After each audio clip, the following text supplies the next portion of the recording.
I'm grateful I never got legal. That's still on the yet agenda, right? It just means I didn't get caught. That's the only difference. I always get caught, Jules. But I was constantly moving. That's back when the internet was starting to boom, chat rooms are happening. And let's face it, I can chameleonize like the best of them.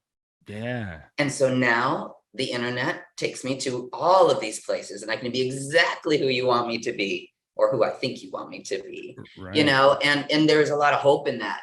Because ultimately, people think, oh, she just went out and partied and she was irresponsible and up all night and blowing coke. And okay, let's scratch that. That's Hollywood.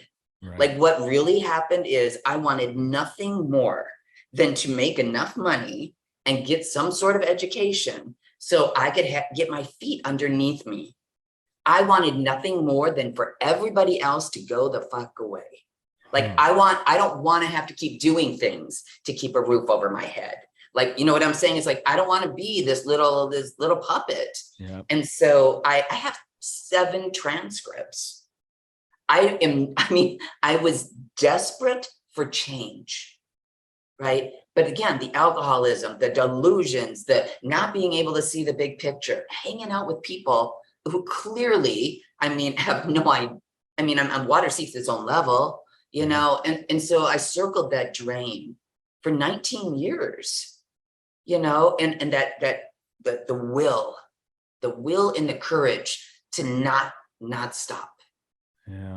And so, and it pretty much the last 3 years, I had to pull out my tax returns to be able to figure out like, where did I live and where did I work? And I moved 13 times. Holy heck. That's once a quarter.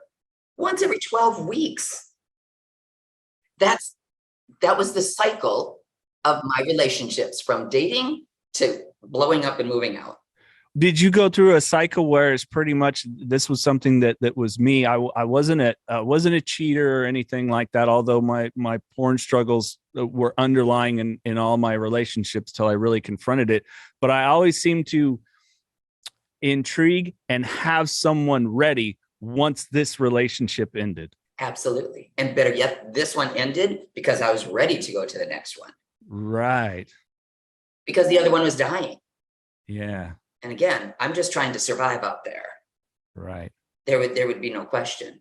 So yeah, I would go to visit and I would just never stop being the guest. This is the Knockin Doorz Down podcast, featuring celebrities, experts, and everyday people who have overcome adversities, including addiction, mental health, and trauma, to live purposeful lives. And that's what Knockin Doorz Down is all about.